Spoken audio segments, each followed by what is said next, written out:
Boa noite, igreja. Que a graça e a paz seja sobre todos nós, amém? Glória a Deus. Vamos abrir as nossas Bíblias em Filipenses, capítulo 1. Filipenses, capítulo 1. Dos versos 12 a 26. Filipenses, capítulo 1, dos versos 12 ao 26. Vamos lá, irmãos, acompanhem a leitura bíblica.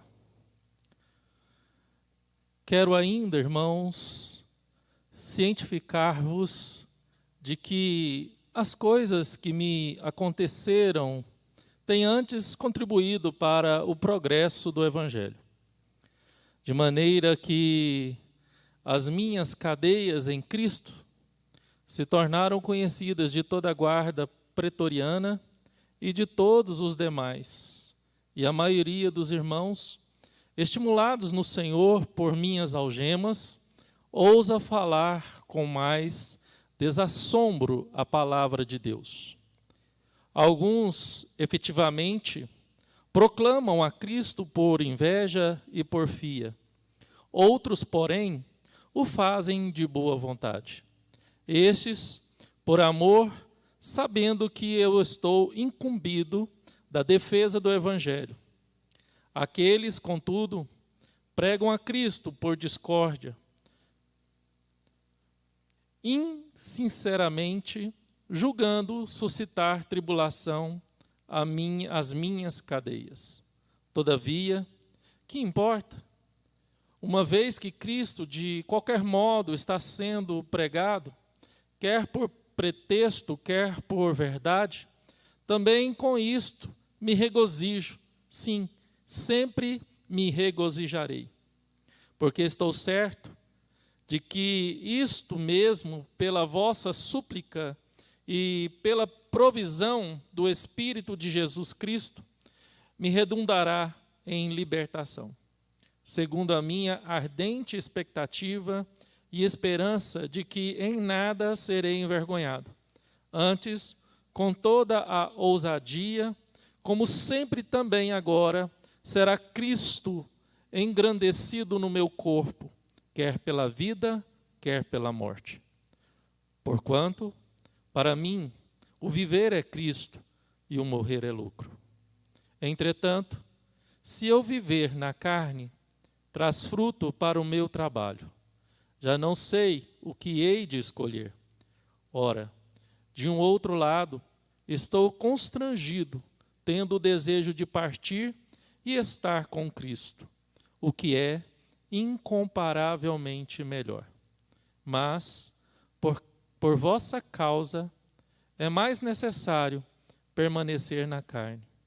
E convencido disto, estou certo de que ficarei e permanecerei com todos vós, para o vosso progresso e gozo da fé, a fim de que aumente, quanto a mim, o motivo de vos gloriardes em Cristo Jesus, pela minha presença de novo convosco.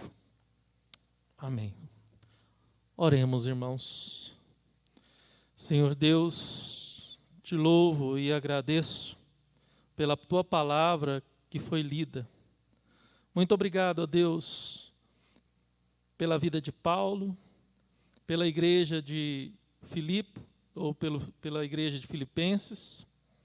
Pai, esteja nos abençoando com a tua palavra. Ó Senhor Deus, fale aos nossos corações. É isso que eu peço, ó Pai. Fale conosco, fale com os teus filhos que estão em casa. Fale com cada um deles, Pai. Fale com os teus filhos que aqui estão. Assim eu te peço. Assim eu oro e assim eu espero. Em nome do Senhor Jesus Cristo. Amém. Amém. Irmãos, uma coisa que eu ouvia muito no passado eu já fui surpreendido e repreendido por alguns irmãos, que sempre que eu falava de crises, a pessoa ou certas pessoas viravam para mim e falavam: pastor, eu não estou em crise, eu estou em Cristo. Amém, irmão. Graças a Deus que você não tem crise, você não passa por crise, você não vive crises e que você sempre está em Cristo. Mas isto, irmãos, esse jargão, se é assim que nós podemos dizer, não retrata uma verdade bíblica, não retrata uma verdade cristã, não retrata uma verdade para nós que professamos o nome do Senhor Jesus Cristo, para nós que vivemos para a honra e glória do Senhor Jesus Cristo. Quando nós olhamos para a vida de Paulo, que é o contexto do texto que nós estamos lendo, nós vemos que Paulo, ele passou por situações difíceis na vida dele. Paulo passou por crises terríveis. Eu não falo que Paulo passou por crises emocionais, espirituais, igual que muita gente alega passar aí. Mas sabemos que ele passou por crises de perseguições, privações, foi preso. Paulo tinha seus desejos, como nós temos os nossos planos e os nossos sonhos. Paulo tinha seus projetos, assim como nós fazemos e temos os nossos projetos. E quando eu falo de projeto, eu lembro muito bem que no final do ano passado, eu senti um desejo muito grande de fazer algo diferente no ano de 2020 para a nossa igreja. Eu pensei em alguma coisa que a gente pudesse seguir. Eu lembro de ter recebido um e-mail do Seminário Presbiteriano Brasil Central, na pessoa do diretor, reverendo Saulo, ele dando para nós, pastores do Sínodo, que ele também é presidente do Sínodo Brasil Central, um material para que para que nós pudéssemos olhar e espelhar, que chamava um plano de atividades e calendários para a igreja para o ano que iria começar. E eu olhei para aquilo e falei: gente, esse ano de 2020, nós vamos fazer um calendário, nós vamos projetar, nós vamos planejar, e senti esse desejo no meu coração. Saí dia 1º de janeiro de férias, e enquanto eu estava lá em Guarapari, nas horas vagas, eu estava mexendo, alterando, mudando, mandando e-mails para os líderes da SAF, o PH, os departamentos da igreja, pedindo para eles responder os questionários, me mandar os e-mails, para que eu pudesse ter todo um conteúdo para a gente sentar em conselho e organizar a agenda anual da igreja com todo o trabalho. E foi feito. Nós conseguimos projetar a igreja, o calendário da igreja para todo o ano de 2020. E começamos a pensar como conselho, dentro daquilo que nós vimos de cada departamento, algumas deficiências que nós, como conselho da igreja, poderíamos tratar em cada departamento. Em algumas dificuldades que alguns departamentos ou líderes de alguns departamentos tiveram em responder algumas perguntas. E a gente sonhava e sonhamos e fizemos planos e já agendamos, fizemos os calendários, reservei acampamentos e locais para as datas especiais do calendário anual. E viemos cumprindo todo esse plano, nós viemos cumprindo todo esse projeto, todo esse sonho para a igreja, até uma semana depois do aniversário da igreja. O último evento presencial da igreja neste ano, se não me falha a memória, aqui está a Michele, o Daniel, os irmãos que aqui estão, né, o Guilherme, a Miriam, o pastor Racem, se não me falha a memória, foi o evento de café da tarde do Repap. Foi o último evento que tivemos aqui. Que foi logo após evento da SAF, aqui na quadra. Irmãos, depois ficamos sabendo que a pandemia tinha chegado no Brasil, e daí para cá os irmãos já sabem o que aconteceu. Confesso para os irmãos que eu achei que isso ia durar no máximo 15 dias. Como eu mandei uma mensagem para os irmãos essa semana, nós estamos já indo para 70 dias de isolamento e quarentena. Tivemos um lockdown no começo, estamos mais flexíveis, podendo possivelmente voltar aos cultos presenciais dentro de certos critérios que o decreto estadual e municipal impõe sobre nós. Mas não é sobre esses decretos, o isolamento ou pandemia, que eu quero falar esta noite. Quando eu falo que não estou em crise, mas estou em Cristo, eu posso olhar por uma certa perspectiva, que Paulo nos traz essa realidade. Embora Paulo ele sonhou, ele planejou, e a gente vê perceptível em suas cartas, de pegar os donativos, as ofertas que ele tinha recebido das igrejas, principalmente a igreja de Filipe, dos filipenses, passar por Jerusalém, socorrer os irmãos pobres da Judéia. Logo após esse socorro à igreja de Jerusalém, aos irmãos pobres ali da região da Judéia, ele queria, de fato, passar por Roma e chegar até a Espanha. Esse era o desejo, esse era o plano de Paulo. Embora esse também era o temor da igreja dos filipenses. Esse era o temor. Porque muitos já sabiam que se Paulo voltasse a Jerusalém, ele poderia ser preso e até mesmo ser morto pelo Sinédrio, pelos judeus ortodoxos, pelos aqueles irmãos que perseguiram os apóstolos, perseguiram Jesus, e agora queria a vida de Paulo. Mas Paulo, levado pelo seu desejo, pela sua vontade, pela sua alegria, pelo Espírito de Deus, ele foi para a Judéia, voltou para Jerusalém. E eu creio que ele conseguiu ajudar aqueles irmãos, mas ele foi preso. Ele foi preso.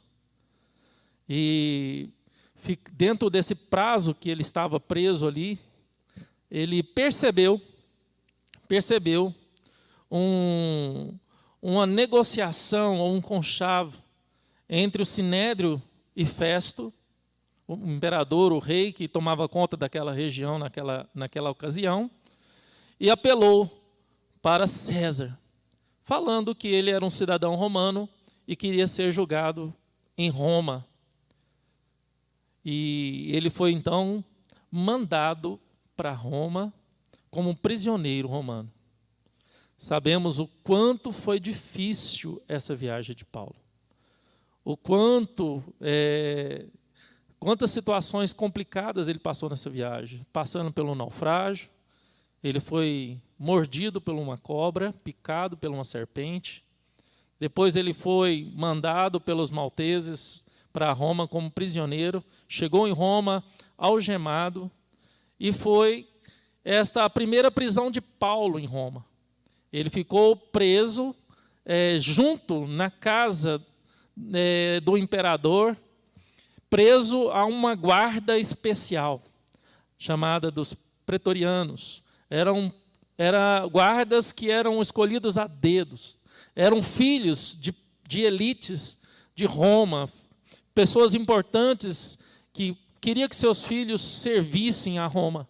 Esses eram a guarda especial do Império Romano. E Paulo ficou preso a essas pessoas de elite, a esses guardas, 3 turnos por dia, algemado a eles. E quando nós vamos para o capítulo 4 de Filipenses, nós vemos claramente Paulo ele mandando um abraço daqueles irmãos da casa de César, mostrando claramente que Paulo continuou falando do seu amor a Jesus Cristo. Irmãos, quando nós falamos de crise, quando nós falamos de momentos difíceis, momentos complicados, eu creio que o nosso coração, ele se abala, ele deixa se levar por situações que nós tememos. Quando nós pensamos nos nossos filhos, quando eu penso numa esposa que tem apenas 40% de um pulmão, que tratou 11 anos contra um câncer, que é grupo de risco. Quando eu penso na minha filha de 17 anos, que é diabética, tipo 1, que é grupo de risco. Quando eu penso na minha mãe, que tem asma, bronquite asmática. Quando eu penso em vários irmãos que nós amamos, que são um grupo de risco, nós tememos. Tememos em ver esses irmãos sofrerem, perder esses irmãos. Como era o temor da igreja de Filipe em saber que Paulo ia ser preso, e poderia perder a vida na Judéia, em Jerusalém, como ele poderia também perder a vida em Roma, como aconteceu futuramente. Nós vemos claramente que o temor nos assola. Vemos claramente que o medo pode tomar conta do nosso coração. A angústia pode tomar conta do nosso coração. E nós vemos Paulo movido por amor, movido pelo Espírito Santo. Agora ele escreve uma carta à igreja de Filipe, encorajando aquela igreja e falando que estava tudo bem. Porque este é o propósito da carta que Paulo escreveu à igreja de Filipe, à igreja de Filipenses. Encorajamento, para dar alegria àquela igreja. E essa carta é considerada por muitos teóricos ou comentaristas como a carta da alegria. O propósito de Paulo ao escrever aos Filipenses era encorajar esta igreja, era levar alegria para aquela igreja. Não pela situação que ele estava passando, mas por aquilo que Deus estava fazendo na vida dele, naquele momento de crise. Já parou para pensar nisso? O que Deus está fazendo na sua vida no momento desta crise? Eu tenho 20 anos de casado, tenho 44 anos, já passei por várias crises na minha vida. Passei por crise financeira, passei por crise emocional, passei por crise conjugal, passei por várias crises. E eu posso sentar com cada um de vocês e falar para vocês o que Deus fez na minha vida em cada uma das crises que eu passei. Cada uma. Eu consigo falar para vocês o que Deus fez na minha vida, na minha casa, na minha família, em cada uma das crises. Como eu disse para vocês, eu não conseguia perceber ainda muita coisa no âmbito espiritual, se assim eu posso dizer novamente, em relação a essa pandemia, em relação ao coronavírus, a tudo isso que nós estamos passando. Que até então nós não temos nenhuma esperança ainda de uma vacina, de um remédio. Eu vi hoje que parece que na Rússia vão lançar um antiviral 100% eficaz. Eu não sei se é fake news, porque hoje muita coisa é fake news. Então, eu não sei, irmãos. O certo é, irmãos, o certo é. Será que nós estamos sensíveis a Deus, para aprender de Deus, para ouvir de Deus, para crescer na graça de Deus, neste momento de crise mundial? O mundo tem passado por uma crise na saúde, o mundo tem passado por uma crise financeira que é consequência de uma crise da saúde, é a crise econômica. O Brasil tem passado por uma crise na saúde, uma crise financeira, econômica e uma crise política. E eu pergunto mais uma vez, Qual é a crise que você tem vivido? Qual é a crise que se estabelece na sua casa? Qual é a crise que agora se estabelece no seu coração? No seu coração. E quando olhamos para o texto, Paulo nos mostra três verdades que pode também nos fazer retomar o fôlego, nos reavivar, nos fazer pensar de forma diferente, quebrar alguns paradigmas. E a primeira verdade que Paulo traz se encontra logo nos primeiros versículos que nós lemos, no verso 12. Olha o que Paulo diz para a igreja de Filipe, o que Paulo fala para nós esta noite. Quero ainda, irmãos, cientificar-vos de que as coisas que me aconteceram têm antes contribuído para o progresso do Evangelho. Que as coisas que me aconteceram têm antes contribuído para o progresso do Evangelho.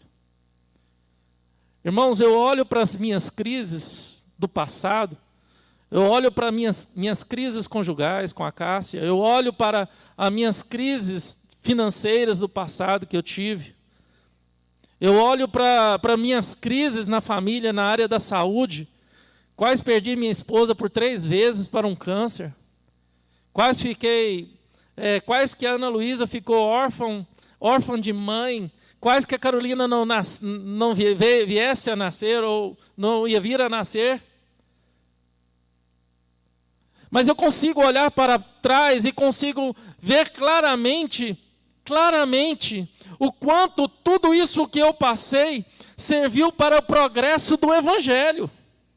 O quanto cada crise que eu passei na vida, seja conjugal, seja financeira, seja ministerial, seja cada uma delas, serviu para o progresso do Evangelho.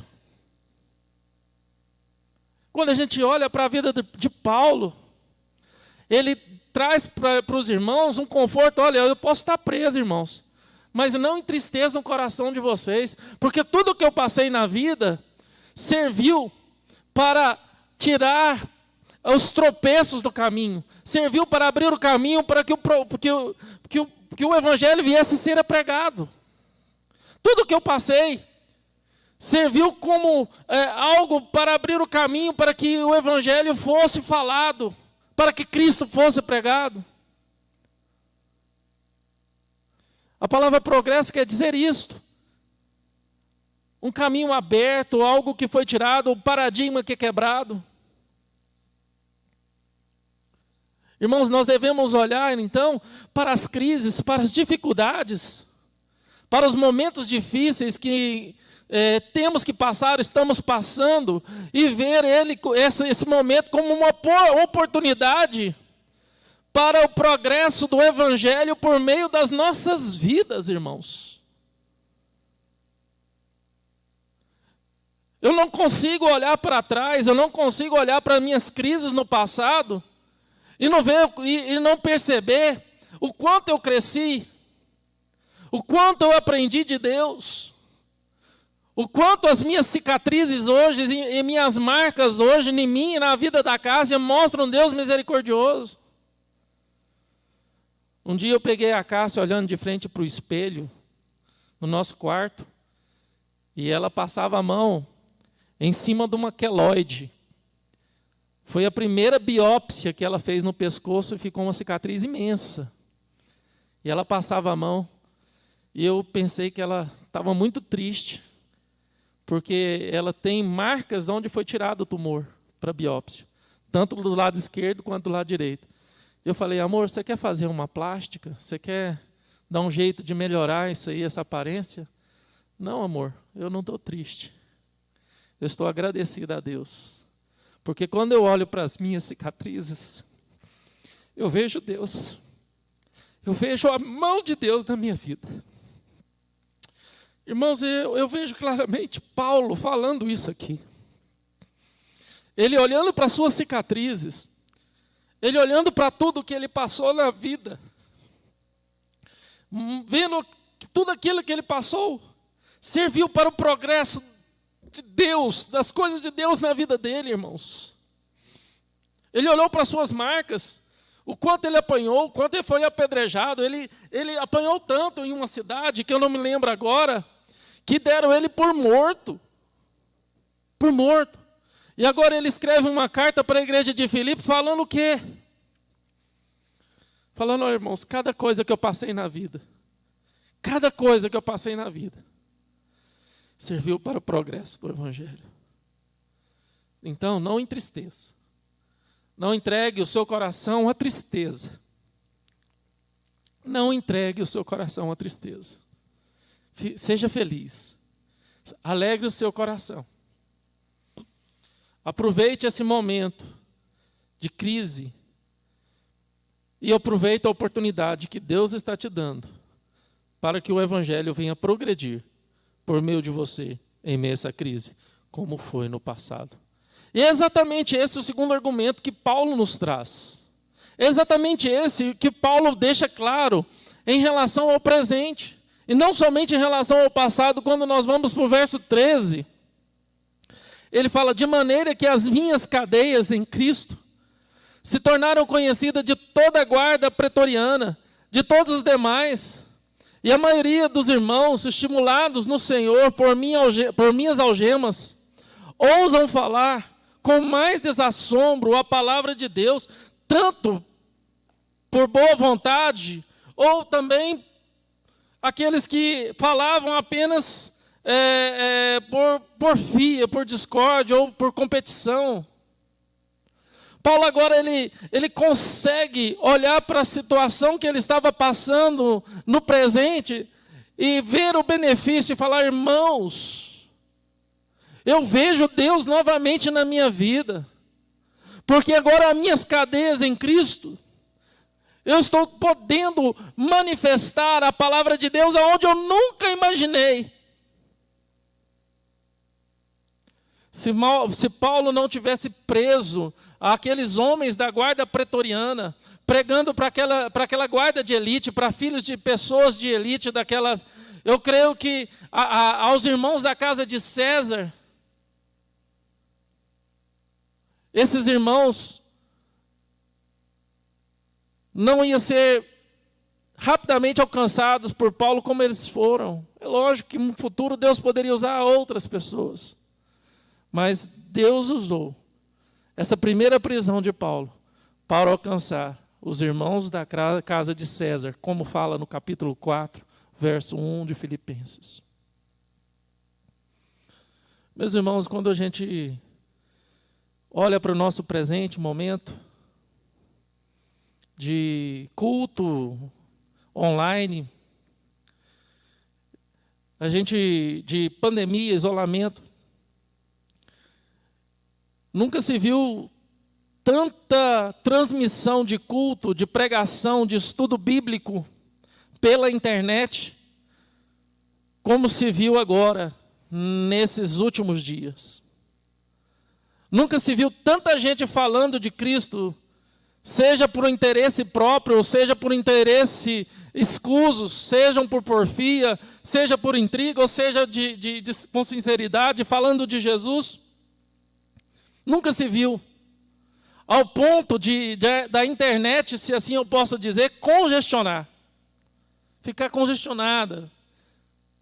A Google ter que aumentar a sua capacidade, lá no Alasca, onde ficam seus computadores de backup, e as outras empresas terem que aumentar a capacidade de backup. Incrivelmente, esses dias eu estava assistindo um vídeo da empresa aumentando a sua capacidade de computadores estacionários para backup. É um labirinto de computador, de ar-condicionado. É uma coisa incrível, irmãos. O tanto que aumentou. O importante, irmãos, não é lamentar. O importante não é reclamar, não é murmurar. É certo que nós devemos ter as nossas expectativas, os nossos anseios para que tudo isso passe rapidamente, para que nós venhamos voltar à normalidade.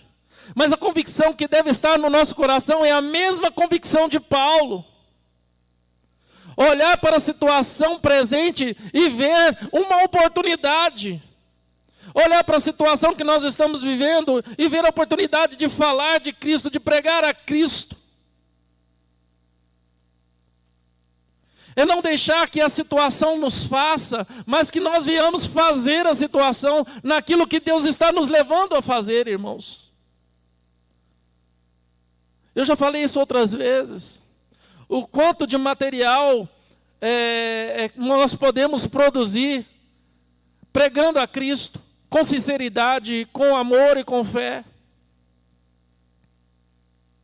O quanto nós podemos aproveitar esse momento, porque eu não sei você, mas o quanto as pessoas mandam mensagem para a gente e a gente percebe, o quanto as pessoas conversam com a gente e a gente percebe o quanto essas pessoas andam aflitas, querendo uma palavra que sossegue a sua alma, querendo uma palavra que acalente o seu coração, e muitas vezes nos omitimos, ficamos omissos em relação à atitude que deveríamos tomar. E dizer para essa pessoa: olha, Deus está no controle. Deus está sentado no seu alto e sublime trono. Deus tem um propósito através dessa pandemia. Deus tem um propósito. Tenha paz no seu coração.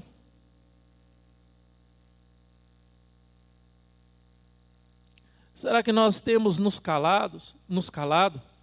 Será que nós temos consentido com o desespero, com a angústia, com a falta de esperança de muitos? Ou será que nós agimos como Paulo, confortando o coração da igreja de Filipenses e falando: olha, não olha para a dificuldade, não olha para a crise, não olha para nada disso, olha para a oportunidade. Olha para a oportunidade que Deus está te dando, de levar a paz, de levar o consolo, de levar a alegria, o encorajamento, de mostrar um Deus que está no controle de todas as coisas.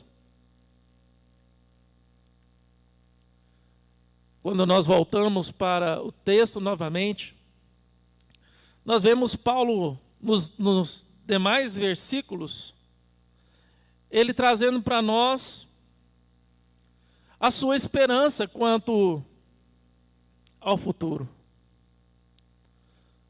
Quando ele fala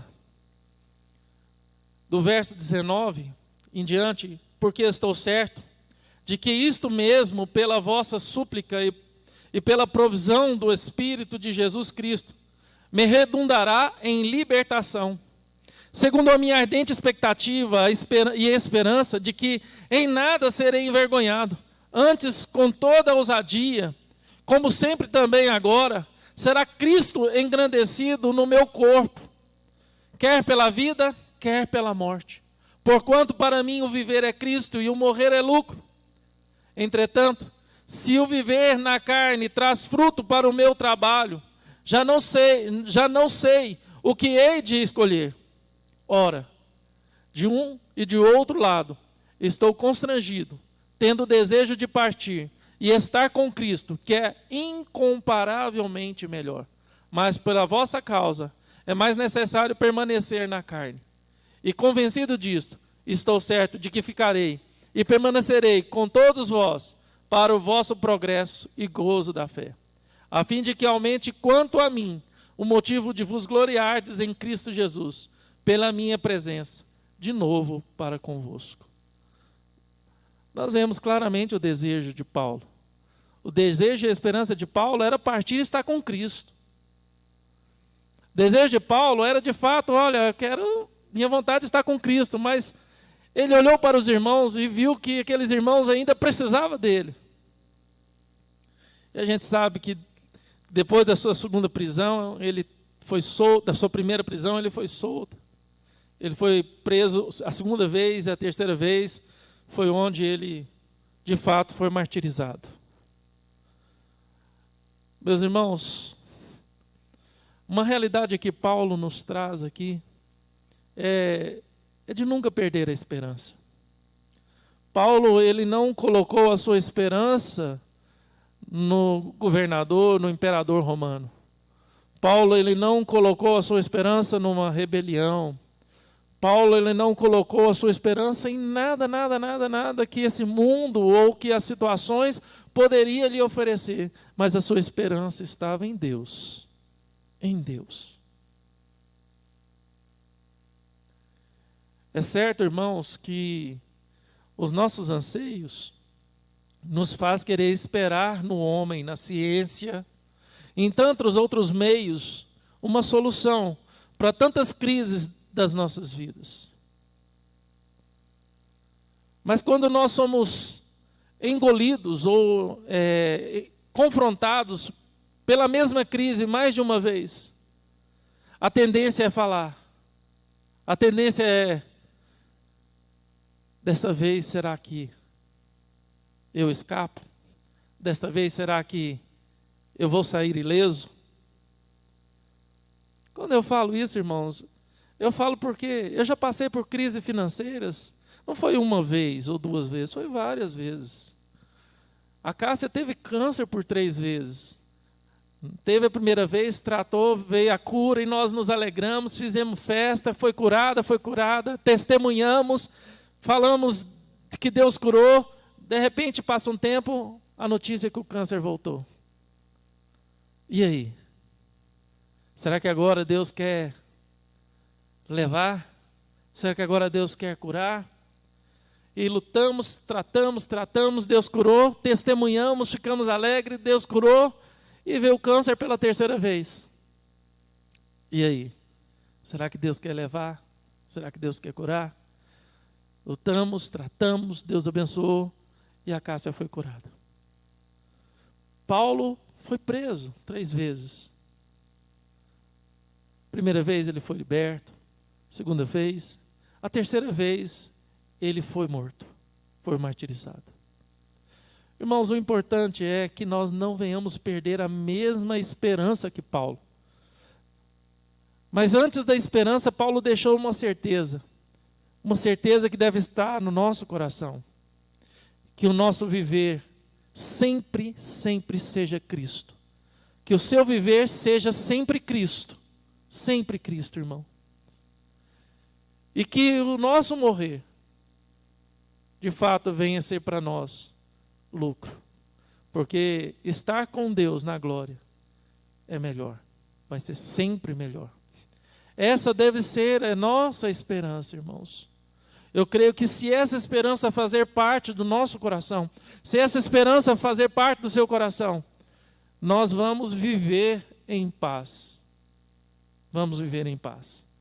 Diante de qualquer tempestade, diante de qualquer crise, nós vamos viver em paz. Essa era a paz que Paulo tinha no coração. Essa era a paz que ele estava transmitindo para a igreja de Filipenses, para que aquela igreja tomasse coragem, encorajasse a prosseguir por fé e com alegria no coração. Com alegria no coração. E esse é o desafio para mim, para você, para nós como igreja.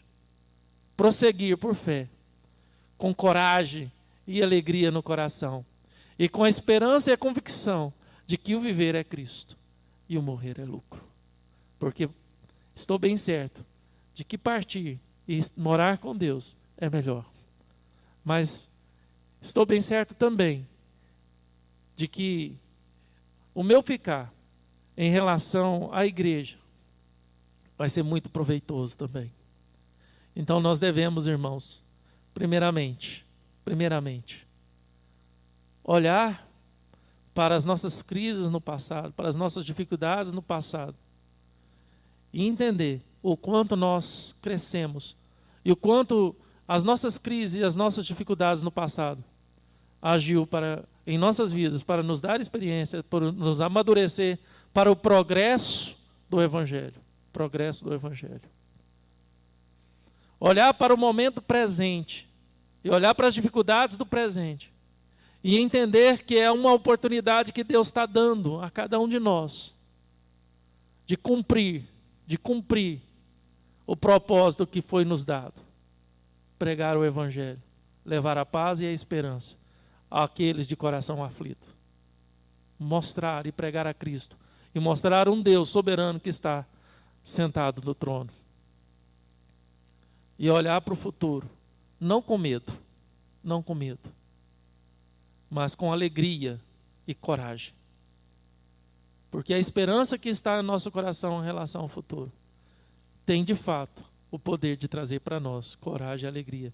Porque a nossa esperança não está neste mundo, não está nos homens, não está em nada que esse mundo possa nos oferecer. A nossa esperança está em Deus. E nós estamos em Deus e nas mãos desse Deus Todo-Poderoso. Feche seus olhos. Gostaria de orar com você. Vamos orar. Pai querido, muito obrigado pela tua palavra, que falou muito ao meu coração nessas 2 semanas. Muito obrigado, Deus, pela vida dos teus filhos que ouviram. Comunique, ó Deus, que o teu Espírito Santo fale e continue falando ao coração de cada um deles. Abençoe-nos, ó Deus.